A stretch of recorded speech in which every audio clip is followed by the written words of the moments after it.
आज के शुक्रवार सत्संग कक्ष में सबका स्वागत है। और आज सौभाग्य है जो कि जगन्नाथ महाप्रभु के विशेष दिन है और हम इनके सानिध्य में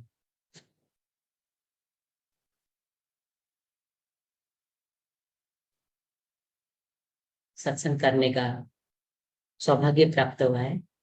सबसे पहले राम राम से शुरू करते हैं। राम राम एक, राम राम दो, राम राम तीन, राम राम चार, राम राम पांच, राम राम छह, राम राम सात, राम राम आठ, राम राम नौ, राम राम 10, राम राम 11, राम राम 12, राम राम 13, राम राम 14, राम राम 15, राम राम 16, राम राम 17, राम राम 18, राम राम 19, राम राम 20, राम राम 21। नारायण नारायण नारायण नारायण। आपके भीतर विराजमान परमात्मा को मेरा कोटि कोटि वंदन नमन। आज विशेष जगन्नाथ जी का दर्शन उत्सव है। नीलाचल निवासाय नित्याय परमात्मने बलभद्र सुभद्राभ्याम जगन्नाथाय ते नमः। भगवान श्री जगन्नाथ जी के शुभ आशीर्वाद से एकता, सद्भावना और प्रसन्नता की भावना को विस्तार हो, इन्हीं मंगल कामना के साथ में जगन्नाथ जी की रथ यात्रा हेतु सबको बहुत बहुत शुभकामनाएं। जगन्नाथ जिनका नाम है, पूरी जिनका धाम है, ऐसे महाप्रभु को हमारा प्रणाम, हमारा प्रणाम है।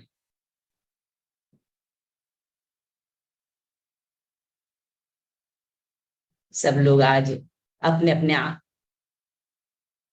स्थान में जगन्नाथ जी का दर्शन किए होंगे, नहीं तो टीवी में आज लाइव टेलीकास्ट था जगन्नाथ जी की पुरी का पूरा ही उत्सव देखने को मिला होगा। बड़ा सौभाग्य है। और जो जगन्नाथ जी के पास में विराजमान है, उनके रथ को स्पर्श किए हैं, उनके रस्सी को खींचे हैं, उनका तो आज पापों की समाप्ति हो गई होगी। बहुत सुंदर।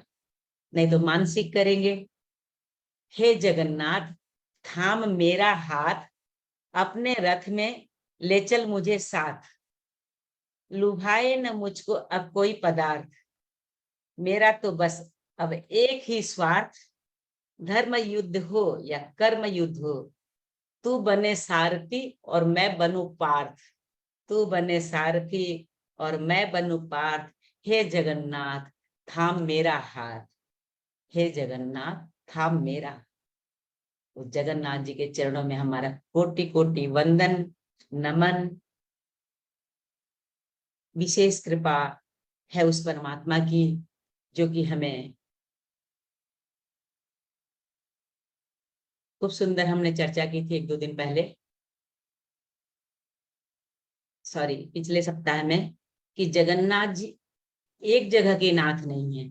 हम बद्रीनाथ जाते हैं तो वहां के नाथ हैं, रामेश्वरम जाते हैं तो राम के ईश्वर हैं, द्वारिकाधीश जाते हैं तो द्वारिका के। एक जगन्नाथ ऐसे हैं जो पूरे विश्व के, पूरे जगत के, वो कोई एक जगह की माने सीमित नहीं है, असीमित, पूरे ब्रह्मांड के स्वामी हैं। जगन्नाथ स्वामी नयन पथगामी, वो आंख के माध्यम से हमारे अंदर आते हैं, उसलिए तो उनकी बड़ी बड़ी गोल गोल आंखें, उनकी आंखों में जादू है। नयन पथगामी, वो नयन के रास्ते, हमारे नयनों के रास्ते हमारे अंदर प्रवेश कर जाते। जगन्नाथ स्वामी नयन पथगामी, नयन पथगामी भवतु मे, हे जगन्नाथ, हे जगन्नाथ, हे जगन्नाथ, हे जगन्नाथ। जय जगन्नाथ, जय जगन्नाथ, जय जगन्नाथ स्वामी, जय जगन्नाथ। जय बलदेवा, जय सुभद्रा, जय बलदेवा, जय सुभद्रा। जगन्नाथ स्वामी नयन पथगामी, नयन पथगामी भव तू में। हे जगन्नाथ जय जगन्नाथ, जय जगन्नाथ स्वामी जय जगन्नाथ। बहुत सुंदर उड़ीसा के भक्तों ने इतने सुंदर कीर्तन की ये बनाई है और गाते हैं भाव विभोर होके। आज में रथ में तीनों प्रभु के दर्शन किए हमने, इतना आनंद, इतना प्यार, मैंने इतनी कृपा उनकी बरसती है, ऐसा लगता है। जगन्नाथ जी तो जगन्नाथ जी हैं। जगन्नाथ जी की रथ यात्रा से हम एक चीज सीखते हैं, वो और सब जगह देखेंगे आप सीता राम राधे श्याम ऐसे विराजमान होते हैं। आज के जमाने में अपना परिवार ही सब कुछ है, अपनी पत्नी बच्चे, उसी को लेके परिवार बनता है, संसार बनता है। लेकिन जगन्नाथ जी ने हमें ये सिखाया कि नहीं, केवल पत्नी बच्चे से सब कुछ नहीं होता, भाई बहन भी साथ में होने जरूरी है। तो जगन्नाथ जी ने ये करके दिखाया कि देखो, मैं भाई बहनों के साथ रहता हूं, तुम भी सीखो, परिवार को लेके चलो। बहुत सुंदर, किसी भगवान ने ऐसे भाई बहन वाला रिश्ता नहीं दिखाया है जितना जगन्नाथ जी ने दिखाया है। तो उनकी विशेषता है कि वो भाई बहनों को बहुत महत्व देते हैं। तो हमें भी ये सीख लेनी चाहिए। केवल अपना परिवार का कर लिया सब कुछ हो गया, ऐसा नहीं। हम हरदम सदैव भाई बहनों को साथ लेके चलेंगे। कलयुग में जगन्नाथ जी से यही सीखना है हमें। बहुत विशेषता है जगन्नाथ जी की। और कृष्ण भगवान, पहले भी सुने हैं आपने, कृष्ण भगवान जब शरीर त्यागे द्वापर युग में, तो उनका पंच तत्व शरीर को पांडवों ने जला दिया। लेकिन एक चीज नहीं जली, वो था उनका हृदय। वो हृदय फिर अभी जगन्नाथ जी के विग्रह में उसको स्थापना की जाती है। भगवान का हृदय तब, हृदय तो वैसे भी आत्मा कभी कुछ मरती नहीं, लेकिन प्रत्यक्ष प्रमाण दिखाया गया है कि जगन्नाथ जी के वही कृष्ण ही जगन्नाथ है, उनका हृदय इसी में स्थापित किया गया है। 12 साल में उसी लिए जगन्नाथ जी की मूर्ति बनती है। और पूरे गांव की लाइट बंद कर दिया जाता है, अंधकार किया जाता है। मंदिर में सुरक्षा वाले सब रहते हैं और 3 पुजारियों को, तीनों मूर्तियों के लिए उनकी आंख में पट्टी बांध दी जाती है और हाथ में दस्ताने पहनाए जाते हैं। तो वो ब्रह्म पदार्थ जो है, वो ब्रह्म पदार्थ को उस मूर्ति से लाके नई मूर्ति में स्थापना की जाती है। लेकिन वो ब्रह्म पदार्थ क्या है वो किसी भी पता नहीं। पर पुजारी लोग भी बोलते हैं वो तो देख नहीं सकते, वो केवल महसूस करते हैं कुछ, जैसे हृदय की धड़कन होती है, ऐसा उन्हें महसूस केवल होता है। और आज भी सोने की झाड़ू से राजा झाड़ू करते हैं, यानी यहाँ ये हमको सीखने की मिलता है कि बड़प्पन नहीं होना चाहिए। कोई भी हो, कितना भी बड़ा आदमी हो, उन्हें नम्रता होनी चाहिए, वो झाड़ू भी कर सकते हैं। तो ये प्रथा अभी भी चल रही है। और सिंह द्वार में, हम जब पुरी के सिंह द्वार में आते हैं तो देखिए, सिंह द्वार के बाहर रहते हैं तो हमें समुद्र की लहरों की आवाज सुनती है। ठीक सिंह द्वार में पैर रखते ही आवाज बंद हो जाती है। एक ही जगह में, इतनी सी जगह में भी उसमें फर्क बता दिखाई देता है। वहां आवाज सुनते हैं, यहाँ आवाज नहीं सुनते। तो मंदिर के ऊपर से कोई पक्षी भी नहीं गुजर सकता। झंडा उल्टी दिशा में फहराता है और शिखर की परछाई नहीं होती है। और 45 मंजिल में भी अभी भी रोज, चाहे वर्षा हो, चाहे तूफान हो, चाहे धूप हो, एक दिन भी झंडा नहीं बदलेंगे तो नहीं चलेगा। बदलना जरूरी है। अगर एक दिन भी नहीं बदलते हैं तो 18 साल के लिए मंदिर बंद हो जाएगा। और शिखर के ऊपर जो चक्र है, उसको आप पूर्व से देखो, पश्चिम में से देखो, उत्तर से देखो, दक्षिण में से देखो, आपको लगेगा चक्र मेरे तरफ ही।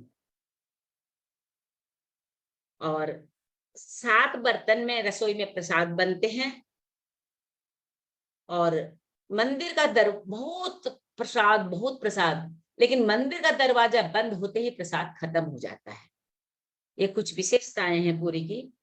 और वैसे भी ओपन एयर रेस्टोरेंट बोलते हैं। पुरी में इतना प्रसाद बनता है जो कि विश्व में कहीं एक साथ में इतना प्रसाद नहीं बनता।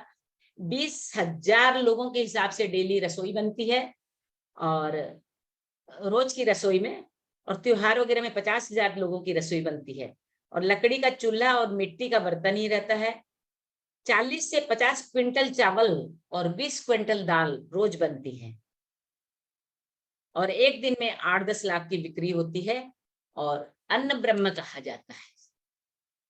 पूरी की जैसे बड़ी होटल प्रसाद कहीं भी दुनिया में नहीं, क्योंकि वो जगत के नाथ है ना। एक एरिया के नाथ है तो थोड़ा थोड़ा खाएं, पूरे जगत को संभालना पड़ता है। पूरे जगत को संभालेंगे, इतना करेंगे तो फिर प्रसाद भी उतना ही चाहिए। कैसे भावग्राही हैं, भावग्राही तो है ही। और क्या सेवा कैसे करनी चाहिए ये भी हमें सीखनी है उनसे। एक बार एक सेठ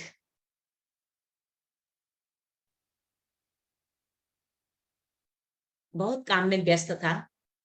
उसका मुनिम जो था बहुत अच्छा था, भगवत भक्त था, बहुत अच्छे से सेवा करता था, भजन पूजा पाठ भी करता था। उस मुनिम ने एक बार आग्रह किया कि मैं थोड़ा जगन्नाथपुरी होके आऊं। सेठ ने कहा बहुत खुश हो, बोले नहीं जाओ तुम, बहुत बढ़िया बात है। ये 100 रुपया लो, जगन्नाथ जी को चढ़ा देना। मैं तो जा नहीं पा रहा हूँ, कार्य में विशेष व्यस्त रहता हूँ, तू भी चढ़ा देना। ठीक है। वो गया, उधर देखा बड़े सुंदर कीर्तन हो रहा था। रास्ते में इतना सुंदर कीर्तन जगन्नाथ जी का, लोग पूरे पसीने से तरतर हो रखे थे, कीर्तन कर रहे थे, भगवान नाम में भाव विभोर रखे थे। इनको लगा मुनिम जी को शायद इनको भूख लग गई होगी, कुछ खाने को ले आता। और सेठ तो 100 रुपया दिए ही हैं, इनको खिला देता हूँ, देखा जाएगा जो होगा। अब उन्होंने खाना उनके लिए कुछ जलपान लेके आया। 98 रुपया खर्चा हुआ उसमें। अब सोचा कि 2 रुपया बचा है, भगवान भगवान जी को चढ़ा देता हूँ। सेठ तो पूछेंगे नहीं ना कितना रुपया चढ़ा है, वो पूछेंगे चढ़ा दिए, मैं बोलूंगा चढ़ा दिए। चढ़ाया तो है मैंने जो भी बचा, और मेरे लिए तो मैं कुछ खर्चा नहीं किया, भगवान के भक्त के लिए किया हूँ, तो दे दिया। तो 2 रुपया भगवान के चरणों में रखा। भगवान को रात को सपने में सेठ जी के आते हैं, बोलते हैं सेठ तूने मेरे को 98 रुपया दे दिया, वो मेरे को मिल गया है। राजा बोला 98 रुपया में तो 100 रुपया दिया था, मेरे मुनीम तो ऐसा नहीं है कोई बेईमानी करे। चलो 2 रुपया को कुछ खरीद के खा लिया होगा, कोई बात नहीं है। फिर कुछ दिन उस टाइम पे पैदल यात्रा थी। कुछ दिनों बाद में जब मुनिम वापिस आते हैं तो मुनिम से सेठ पूछते हैं, सेठ तुमने 2 रुपया क्यों कम चढ़ाया? तो फिर मुनिम ने सारी बातें बताई, ऐसे ऐसे बात है, मैंने तो 98 रुपया क्यों चढ़ाया, 2 रुपया क्यों रख लिया? तो फिर सेठ पूछने से मुनिम बोलता है कि ऐसे ऐसे मेरे से हो गया, और मैं कीर्तन वाले इतने भूखे थे, मेरे से रहा नहीं गया, और मैं उनको खिला दिया। तो बोला कि नहीं, वो रुपये जगन्नाथ जी को स्वीकार हो गए, और वो 2 रुपये जो आप चढ़ाए वो स्वीकार नहीं हुए। फिर सेठ ने मुनिम जी को बहुत गले लग गया, बोला मानना पड़ेगा तुमको, तुम्हारी भक्ति में बहुत ताकत है, तुमने बहुत अच्छा काम किया, तुमने वो सेवा की बोल के जगन्नाथ जी का मेरे को दर्शन हुआ, सपने में आके मुझे दर्शन दिए, और बोले तेरा 98 रुपया मेरे को स्वीकार हो गया है। बहुत बहुत धन्य हो गया मैं तो तेरे जैसे मुनिम पाके, बहुत खुश हुए। तो जगन्नाथ जी भी कैसी सेवा से खुश होते हैं। जग में जितने भी प्राणी हैं उनकी तृप्ति होती है, तो जगन्नाथ जी को तृप्ति हो जाती है। वो 2 रुपया चढ़ाया हुआ जगन्नाथ जी को स्वीकार नहीं हुआ, लेकिन उनके भक्तों को जो सेवा की गई वो स्वीकार हुई। भक्तों के भाव को ग्रहण करने वाले प्रभु को कोटि कोटि नमन है। एक बार और पहले हम थोड़ा वो ले लेते हैं। जगन्नाथ जी जब स्नान किए, वो वीडियो सब देखे हैं, फिर भी हम साथ में एक बार देख के समझते हैं। जगन्नाथ जी जब स्नान के बीमार हो गए तो मौसी के घर जाते हैं, तो वहां उनकी सेवा शुश्रूषा कैसे होती है। उसको थोड़ा देख लेते हैं एक बार।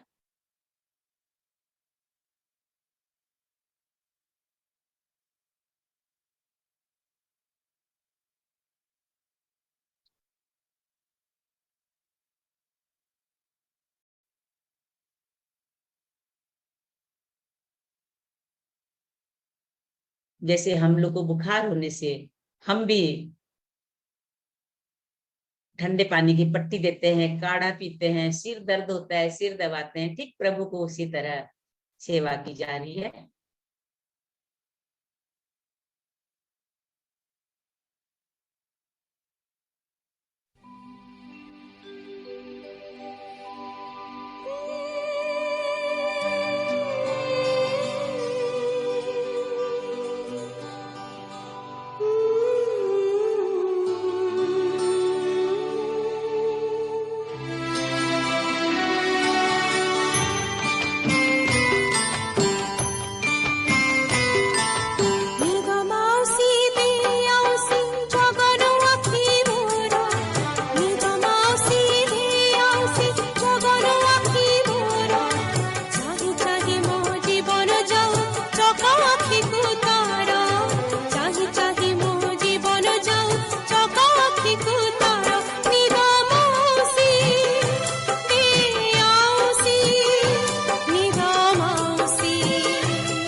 भगवान इस तरह सेवा हुई, फिर वो तबीयत अच्छी हो गई, फिर वो आ गए।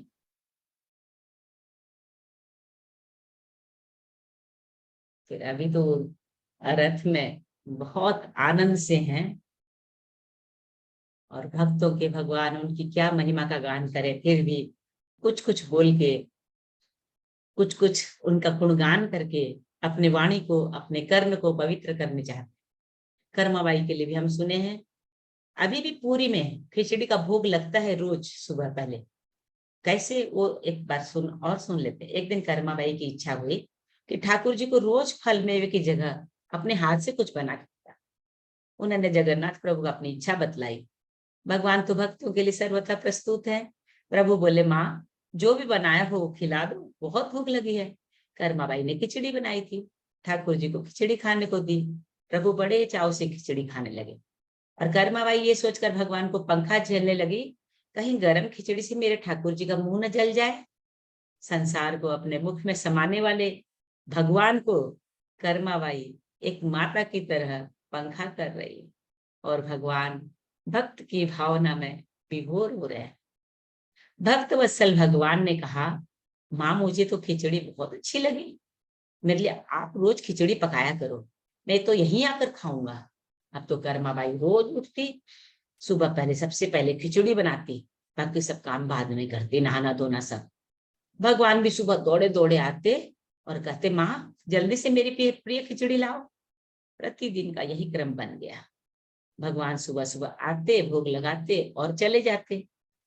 एक बार एक महात्मा कर्माबाई के पास आए।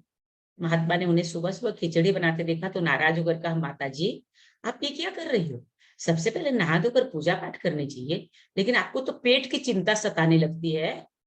कर्माबाई बोली, क्या करूं महाराज, संसार जिस भगवान की पूजा अर्चना कर रहा होता है वही सुबह भूखे आ जाते हैं, उनके लिए तो सब काम छोड़कर खिचड़ी बनानी पड़ती है मेरे को।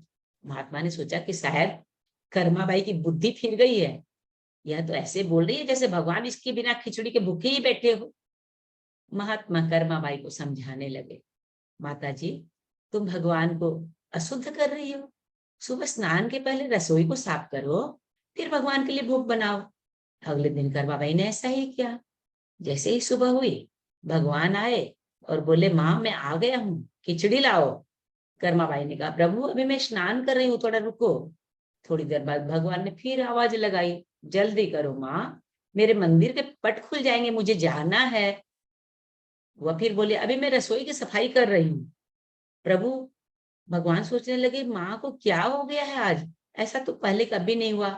फिर जब कर्माबाई ने खिचड़ी परोसी, तब भगवान ने झटपट करके जल्दी जल्दी खिचड़ी खाई। परंतु आज तो खिचड़ी में रोज वाले भाव का स्वाद भगवान को नहीं लगा। फिर जल्दी जल्दी में भगवान बिना पानी पिए ही मंदिर में भागे।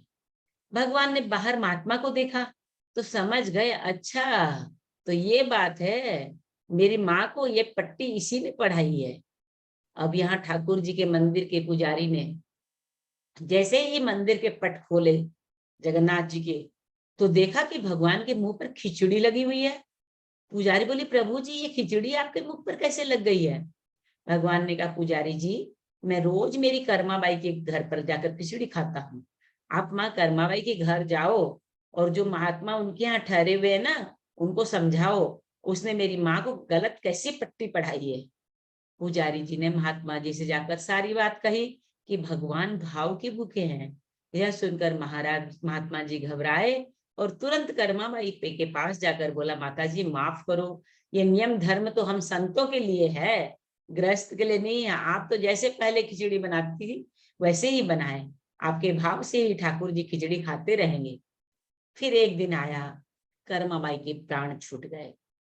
उस दिन पुजारी ने मंदिर के पट खोला तो देखा भगवान की आंख में आंसू है और प्रभु रो रहे हैं। पुजारी जी ने रोने का कारण पूछा तो भगवान बोले, पुजारी जी आज मेरी माँ कर्माबाई इस लोक को छोड़कर मेरे निज लोक में विदा हो गई है, अब मुझे खिचड़ी बनाकर कौन खिलाएगा? पुजारी ने कहा, प्रभु जी आपको माँ की कमी महसूस नहीं होने देंगे, आज के बाद आपको सबसे पहले खिचड़ी का भोग ही लगेगा। इस तरह आज भी जगन्नाथ जी को सुबह खिचड़ी का भोग जरूर लगता है। देखिए कैसे कैसे भक्त वत्सल भगवान है। हमारी भावना और श्रद्धा होनी चाहिए। भगवान अभी भी सब चीज आरोगने के लिए तैयार हैं, तत्पर है।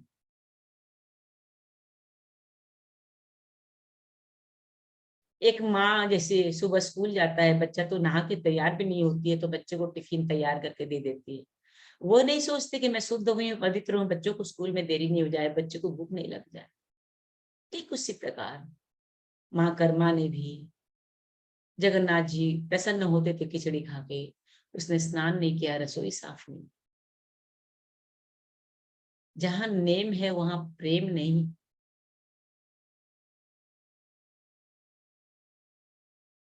प्रेम में नेम का स्थान नहीं है। नेम और प्रेम दो एक जगह नहीं समा सकते हैं। उसका मतलब ये नहीं कि हम सब चीज मिलाना है पीना बनी करते रहे। एक उदाहरण के लिए जहाँ इतना भगवान स्वयं आके प्रसाद ग्रहण करते हैं तो वहां में वो भाव को देखते हैं, भावग्राही है। जिस दिन कर्मा ने स्नान करना शुरू कर दिया, रसोई साफ भगवान जी को दे, उधर मंदिर के पट भी तो खुलते हैं ना, पट खुलने के समय से पहले भगवान को वापस जाना है। लेकिन क्या मंदिर में इतना प्रसाद बनता है, भगवान को क्या कमी होती है खाने की? लेकिन भक्त वत्सल भगवान, उन्हें भक्तों की कौन सी चीज पसंद आ जाती है पता नहीं, वो फिर मंदिर के 56 भोग को छोड़ के भी यहाँ दौड़े आते, क्योंकि वहां प्रसाद की कमी नहीं है। लेकिन यहाँ प्रसाद में एक भाव मिश्रित रहता है, अपनी श्रद्धा, अपना प्रेम, अपना भाव मिला के जो रहता है वो भगवान को बहुत पसंद आता है। दुर्योधन के मेवा त्यागे साग भी दुर्धर खा।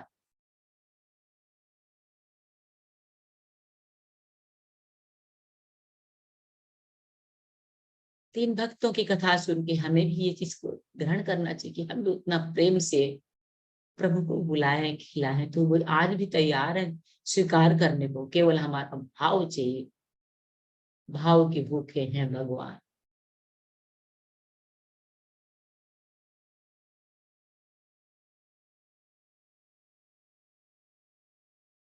जगन्नाथ जी की जो रसोई बनती है,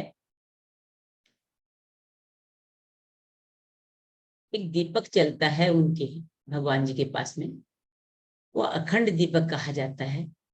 उसमें रोज 22 किलो घी लगता है। और भगवान के पास जाने के लिए 22 सीढ़ियां हैं। उड़ीसा वाले खास करके जानते होंगे, 22 पहाचो बोलते हैं, वो सीढ़ियां हैं 22। और भगवान की रसोई के लिए आज तक कभी माचिस नहीं जलाया गया। वो अखंड दीपक से अग्नि ला के रसोई बनती है उससे जला के। और 22 पहाचो जो बोलते हैं, वो बहुत सुंदर किसी भक्त ने बताया है कि श्री कृष्ण गोविंद हरे मुरारे, हे नाथ नारायण वासुदेव, ये 22 अक्षर हैं। उसी लिए वो 22 सीढ़ियां बनी है और 22 किलो घी लगता है। आप देखेंगे इसमें एकदम अच्छे से ध्यान से पढ़ने में आ रहा है क्या? श्री कृष्ण, देखिए 1 2 सबके नीचे लिखा गया है।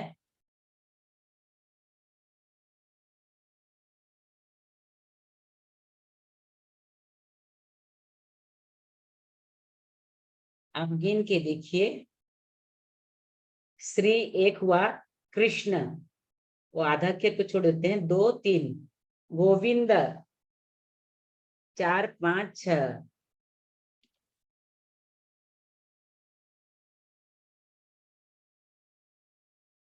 हरे 7 8, मुरारे 9 10 11,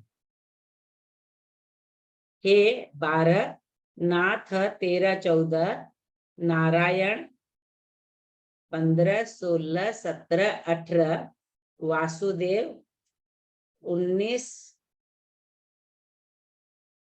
19 20 21 22। शायद समझ में आ गया होगा लग रहा है। श्री कृष्ण गोविंद हरे मुरारे, हे नाथ नारायण वासुदेवा। ये 22 अक्षर हैं। और भगवान ने 22 किलो घी स्वीकार करते हैं दीपक में, और 22 सीढ़ियां बना रखी है।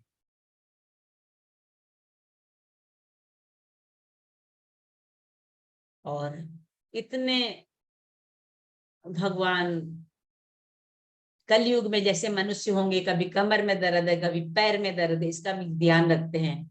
तो जगन्नाथ जी बोलते हैं कि तुम दंडवत होकर प्रणाम करने की मेरे को जरूरत नहीं है, मेरे को ऐसे कर दो बस हो गया। तो देखेंगे उड़ीसा में जगन्नाथ मंदिर में प्राय भक्त लोग जगन्नाथ जी को ऐसे प्रणाम करते हैं, इस तरह से समर्पण हो जाते हैं। दंडवत करने का इधर ज्यादा ये नहीं है। इधर केवल हाथ को ऊपर उठा के शरणागत हो जाओ बस। जगन्नाथ जी तो उसी में ही खुश हो जाते हैं, उसी में ही उन्हें सब कुछ मिल जाता है, उसी में वो ग्रहण कर लेते हैं। और बहुत सुंदर स्वीकार करते हैं सभी भक्तों को, कोई कैसे भी भाव से जाए, सब तरह से। और देखिए सब भगवान मंदिर में ही रहते हैं, बाहर नहीं निकलते। लेकिन हमारे जगन्नाथ जी भक्तों को दर्शन देने के लिए, कोई हिंदू है, कोई मुस्लिम है, कोई बूढ़ा है, अपने घर के छत से ही देख ले मेरे को, भगवान बाहर आ जाते हैं दर्शन देने के लिए। कितने दयालु, कितने कृपालु। जैसे हम गंगा जी के पास नहीं जा पाते हैं, और गंगा जी हमारे द्वार पे आ जाए तो कितना बड़ा सौभाग्य है। उसी तरह ये परमात्मा सब अपने मूल मंदिर में रहते हैं, लेकिन भगवान भक्तों के लिए साल में एक बार मूल मंदिर को छोड़कर सड़क में आ जाते हैं। वैसे भी सोचते हैं भगवान के लोगों के पास टाइम कम है मंदिर में आने के लिए, तो मैं ही जाके दर्शन क्यों नहीं दे दूं। जगन्नाथ जी हाथ फैलाए खड़े हैं, कोई आए तो सही मेरी तरफ, हाथ फैला के खड़े हैं, बस आते ही मैं आलिंगन कर लूं, गले लगा लूं, तत्पर रहते हैं। भक्तों का गुण को भी देखते हैं, इतनी बड़ी बड़ी आंख करके देखते हैं, उसमें कुछ जरा सा भी गुण है तो उनको बहुत बड़ा गुण दिखाई देता है।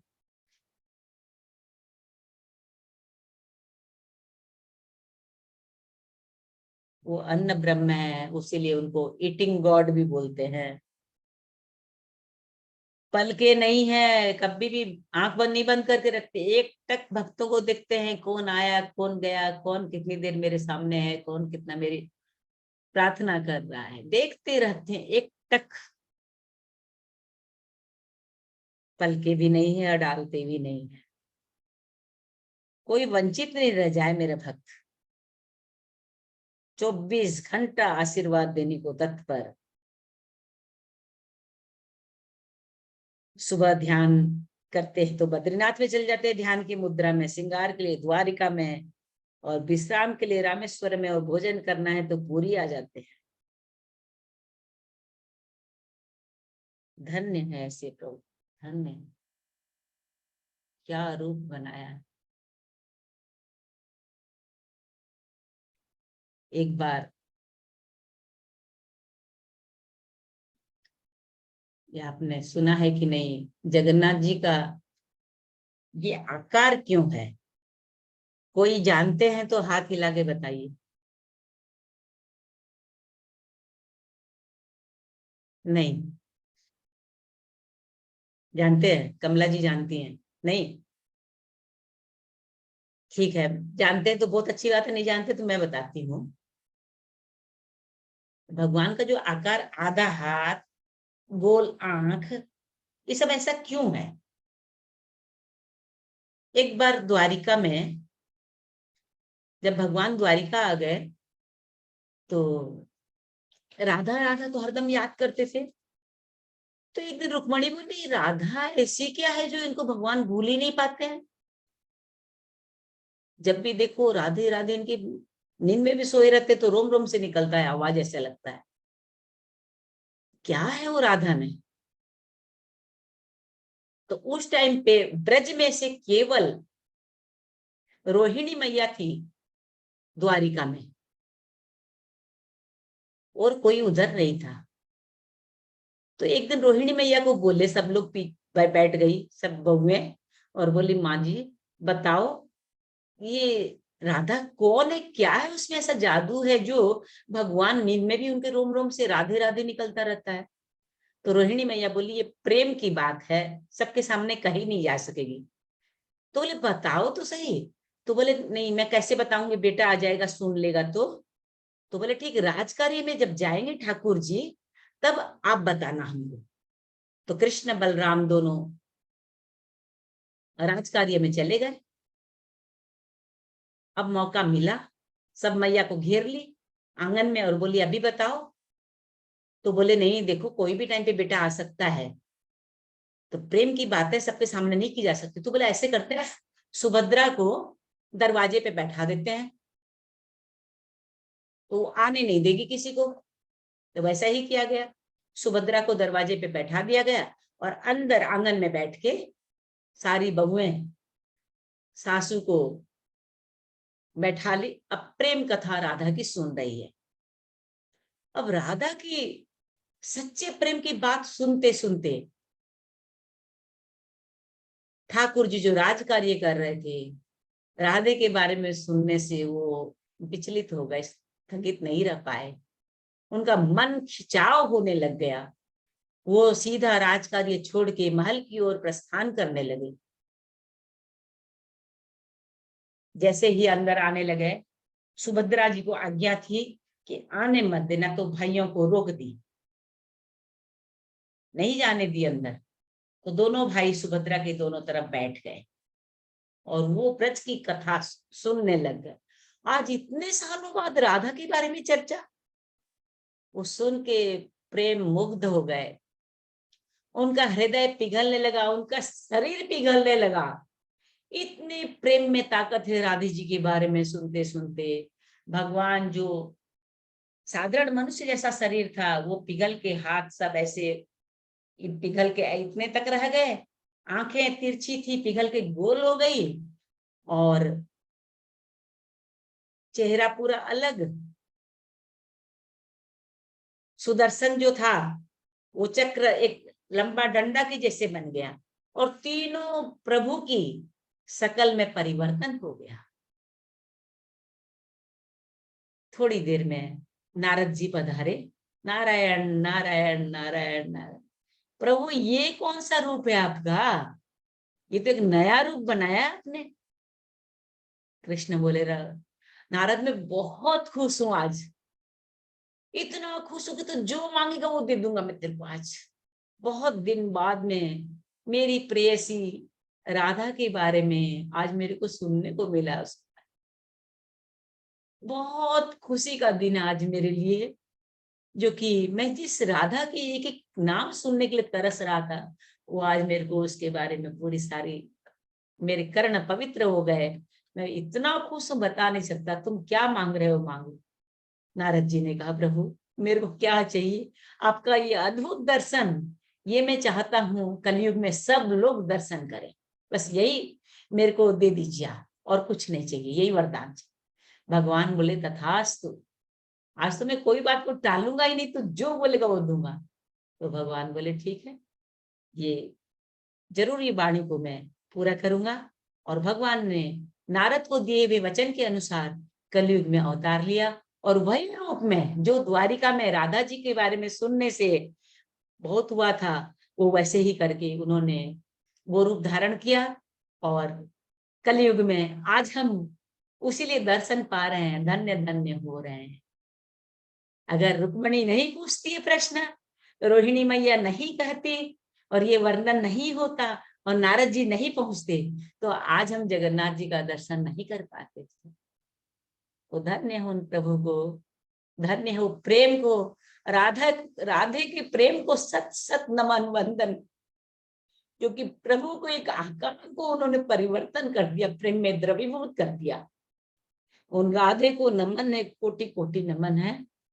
उनका प्यार को, प्रेम को लाखों करोड़ों दंडवत है। पर ब्रह्म परमात्मा में इतना भाव और परिवर्तन।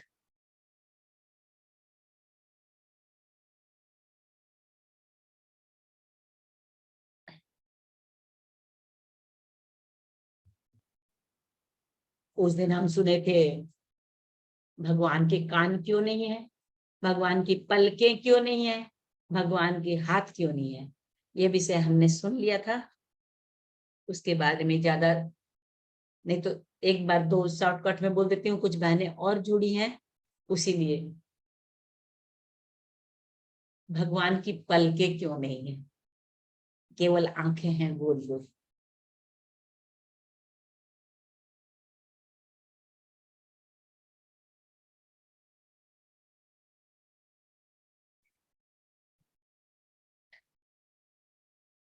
भगवान सोते नहीं, अगर किसकी आंख में पलक नहीं होगी तो सोएगा कैसे कोई भी।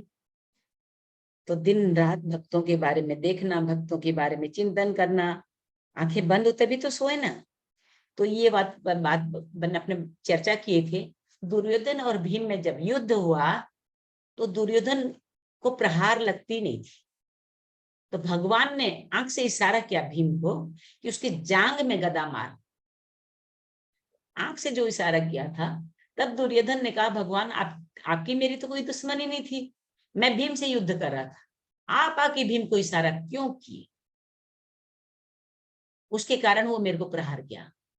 भगवान बोले, ठीक है गलती हो गई, कोई बात नहीं है, मैं कलयुग में अवतार लूंगा ना, तो और आंख से इशारा नहीं करूंगा, मेरी पलकें ही नहीं रहेगी, तो मैं इशारा कैसे करूंगा। धन्य है प्रभु को भक्तों के लिए कुछ कर भी बैठते हैं तो फिर उसका प्रायश्चित भी करते हैं।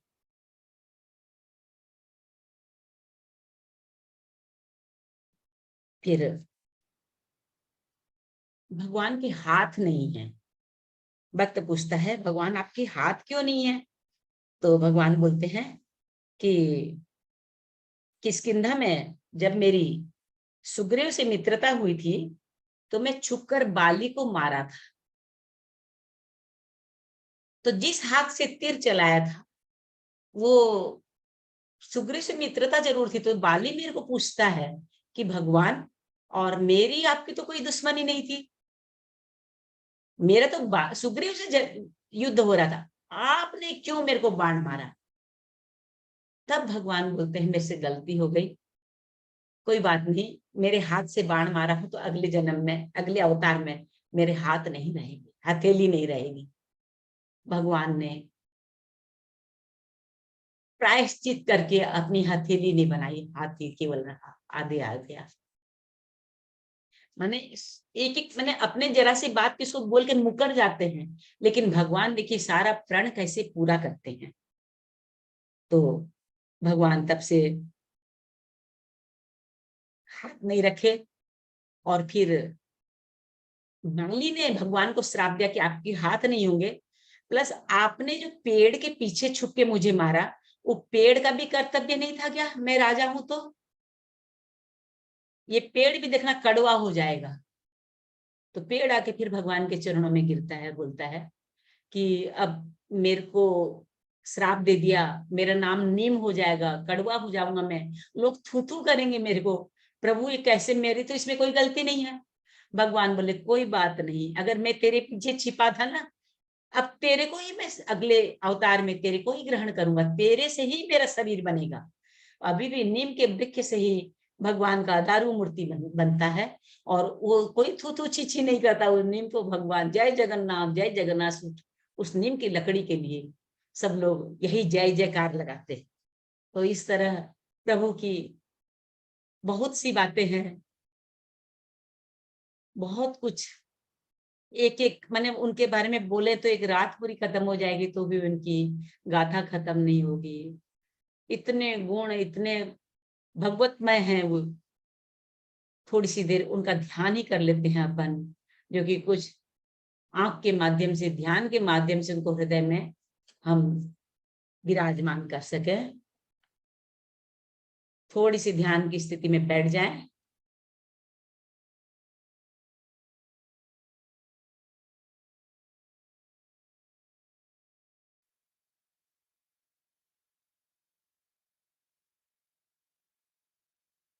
पूरा ध्यान रहेगा जगन्नाथ जी की।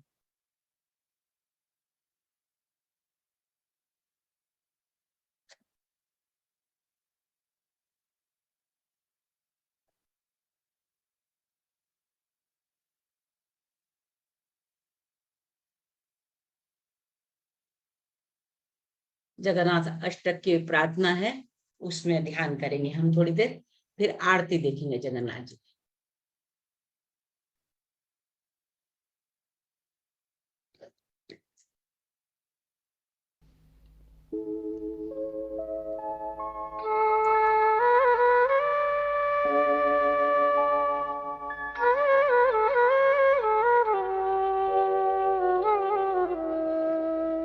मन में जगन्नाथ जी की छवि होनी चाहिए।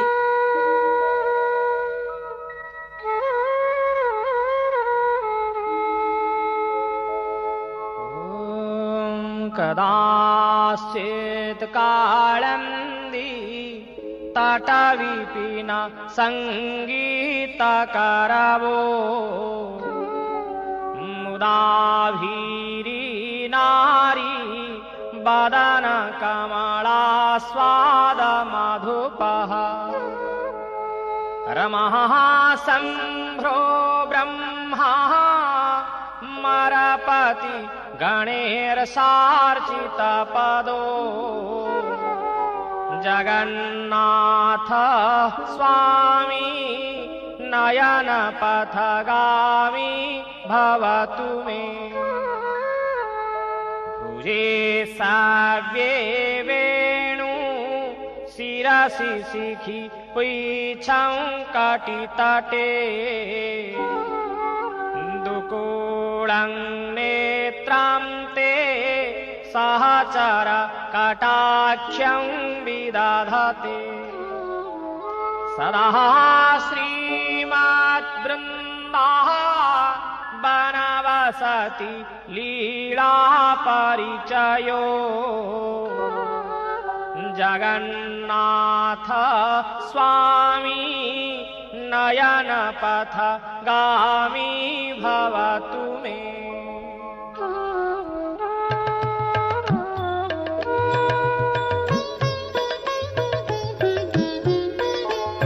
आंखें बंद रहेगी। मोहाम्बोधे नाजी के बारे में और भी सुनना चाहेंगे हम।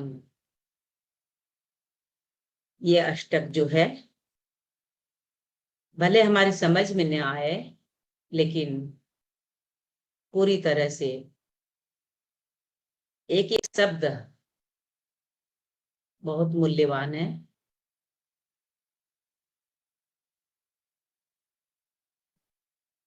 हम पूरे ध्यान में रहेंगे।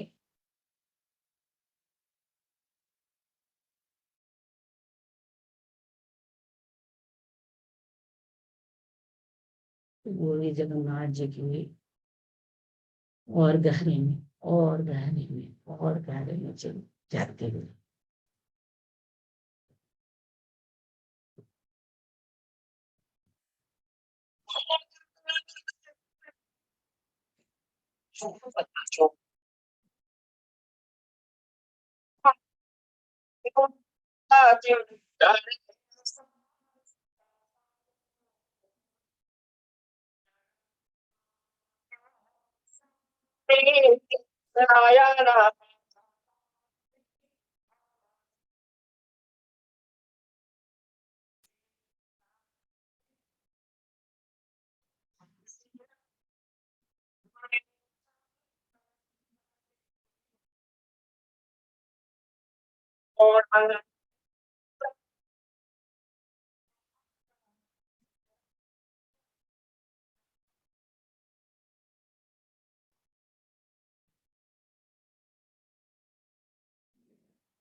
के बाद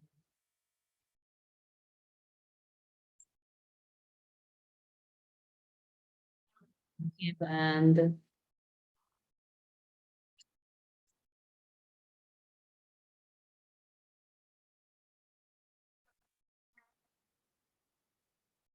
आंखें बंद। पूरे जगन्नाथ जी का स्वरूप मन में रखेंगे। अभी जो जो सुने हम उनके बारे में मन से ही दोहराएंगे। कैसी कृपा है, कैसी दयालुता है भक्तों के भाव के लिए, अपनी प्रतिज्ञा पूरी करने के लिए उन्हें अवतार हुए। सहचर कटाक्षं विदधते सदा श्रीमद्वृन्दः वनवसति लीला परिचयो जगन्नाथ स्वामी नयनपथ गामी भवतु मे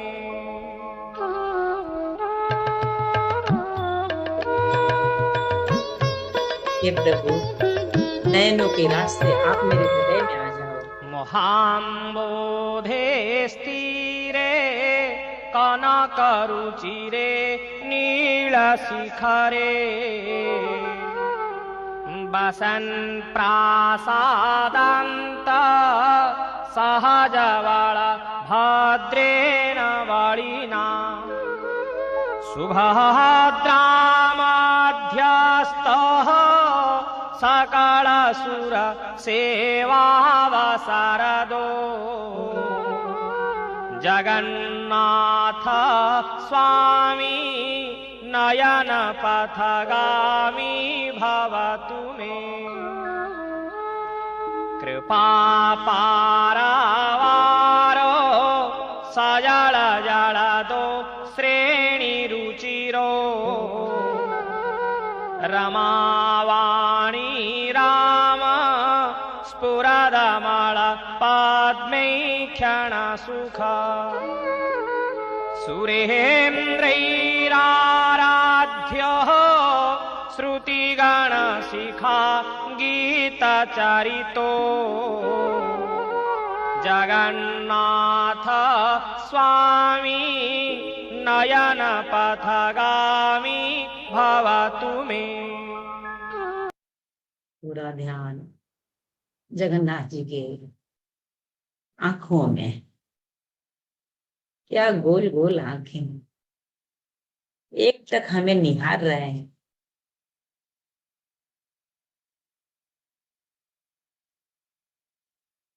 कोई भी एक तक निहारने से प्रेम हो जाता है उनसे।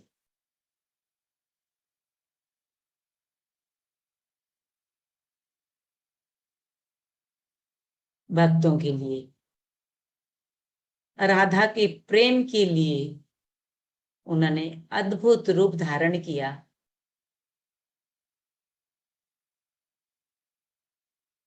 एक स्थान के विशेष नाथ नहीं बन के पूरे जगत के नाथ हैं प्रभु।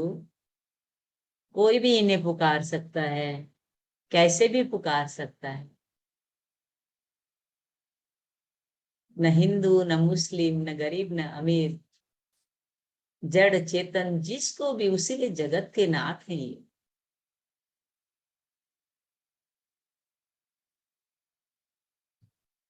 धन्य है प्रभु, धन्य है। हमें दर्शन देने के लिए खुद मंदिर से बाहर आकर, आओ भक्तों आओ, पुकार रहे हैं।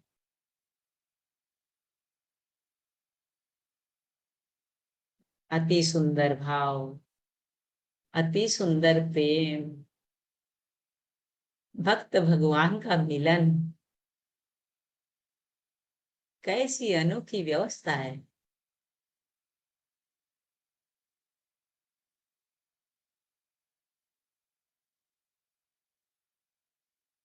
हम कभी कभी आलस कर जाते हैं, लेकिन हमारे ठाकुर जी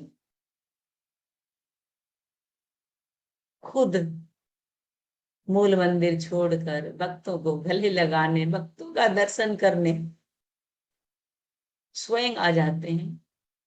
भक्तों के बिना उन्हें भी तड़प हो जाती है।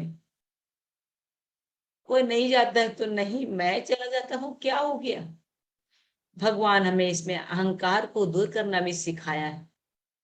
कोई हमारे पास नहीं आता है तो हम उनके पास चले जाएं। व्यवहार में भी, परिवार में भी, समाज में भी हमें ये शिक्षा लेनी है कि कोई हमारे पास नहीं आता है तो हमको नखरा बोल के नहीं सोचना चाहिए, हमें उनके पास चले जाना चाहिए।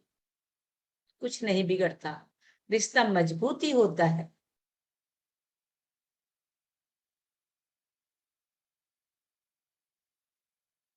अपने करके तो देखें। अपने अकड़ होती है कि वो नहीं आता तो मैं क्यों जाऊं, लेकिन ठाकुर जी हमें सिखाते हैं कोई नहीं आए तो नहीं, अपने चल पड़ते हैं, अपने मिल लेंगे, रास्ते में देख लेंगे, दर्शन हो जाएगा, मुलाकात हो जाएगी, आंखों से मिलन हो जाएगा। कितनी भक्त वत्सलता एक एक चीज में सीखा है, सीखे तो हम धन्य है प्रभु। आपने सिखाया हमें कि अपनी प्रतिज्ञा को पूरी करनी चाहिए। भगवान ने बाली को जो प्रतिज्ञा की, दुर्योधन को जो प्रतिज्ञा दी, ऐसे सब प्रतिज्ञा भगवान ने पूरी की।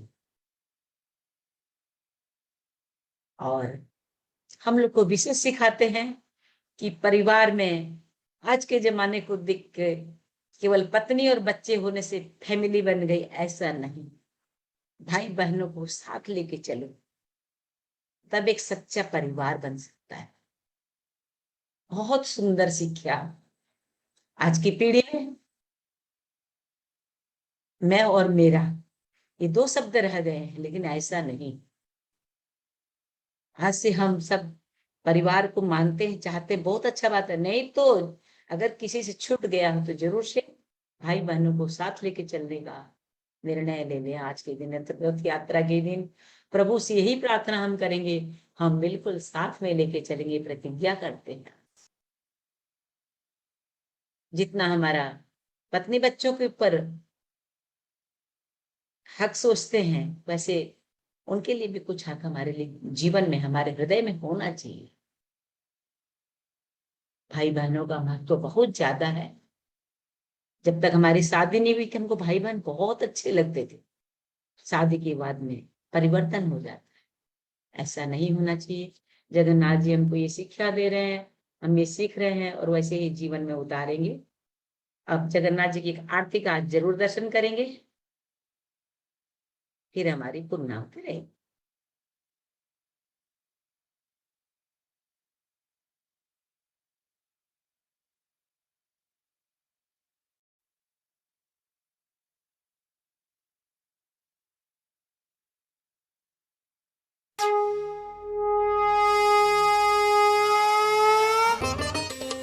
चतुर्भुजो जगन्नाथः कण्ठशोभितकौस्तुभः पद्मनाभो वेदागर्भश्चन्द्रसूर्यविलोचनाः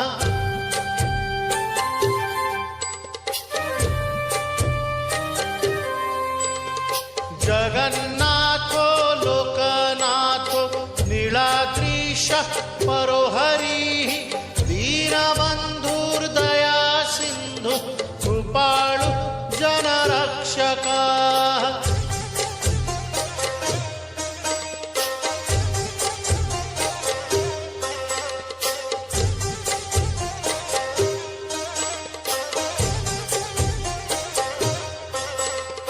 कम्बुपाणि चक्रपाणि पद्मनाभो नरोत्तमाः जगतां पालको व्यापी सर्वव्यापी सुरेश्वरः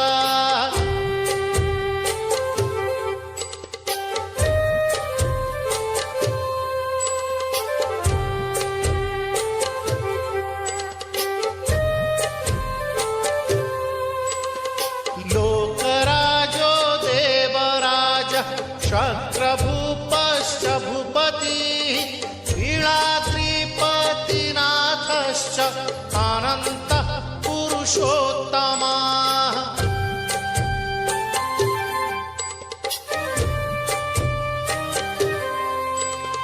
तार्क्ष्योऽध्याय कल्पतरु विमला प्रीतिवर्धनः बलभद्रो वासुदेवो माधवो मधुसूदनः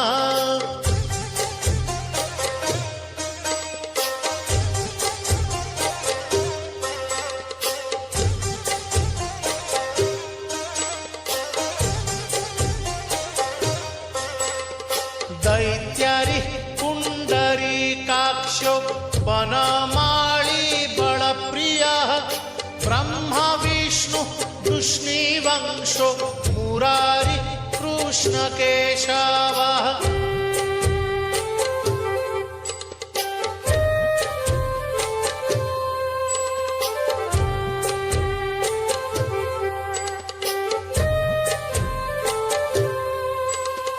श्रीरामः सच्चिदानन्दो गोविन्दः परमेश्वरः विष्णुर्महाविष्णुर्प्रभ विष्णुर्महेश्वरः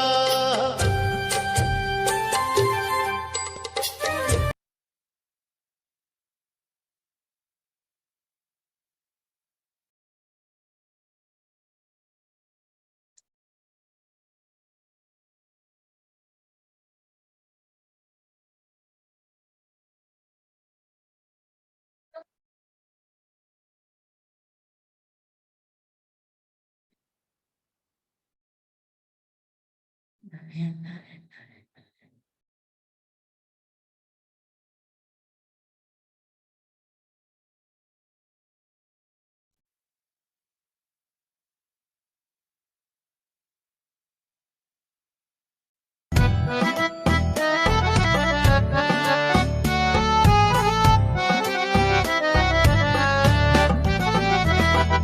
जय जगन्नाथ जय जगन्नाथ जय बलदेवा जय सुभद्रा।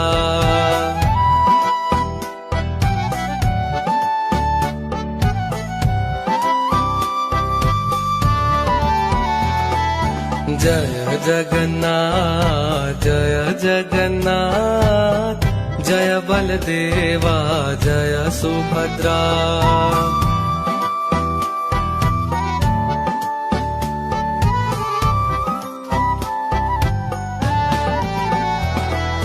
जय जगन्नाथ जय जगन्नाथ जय बलदेवा जय सुभद्रा।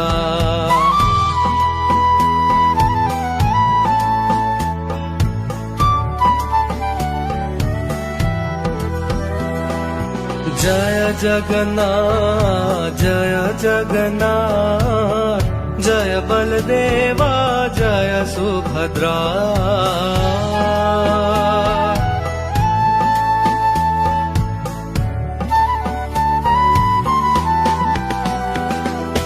जय जगन्नाथ जय जगन्नाथ जय बलदेवा जय सुभद्रा।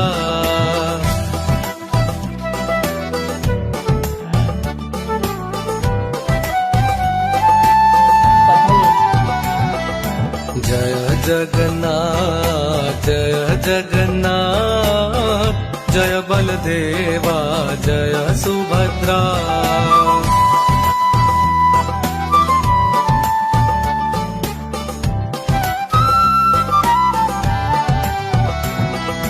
जय जगन्नाथ जय जगन्नाथ जय बलदेवा जय सुभद्रा।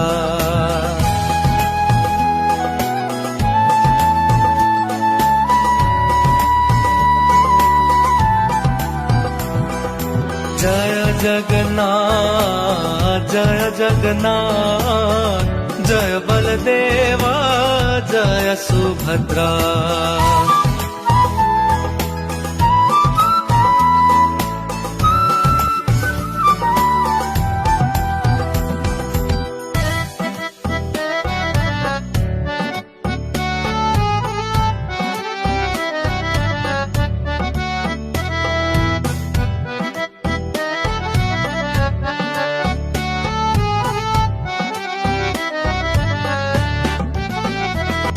जय जगन्नाथ जय जगन्नाथ जय बलदेवा जय सुभद्रा।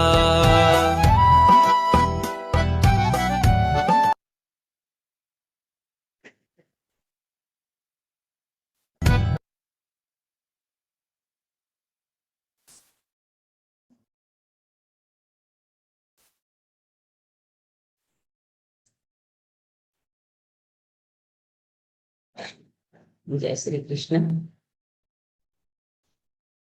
जगन्नाथ जी की बहुत कृपा हुई, बहुत कुछ दर्शन हुए, बहुत कुछ श्रवण हुए। महाप्रभु के चरणों में कोटि कोटि वंदन नमन।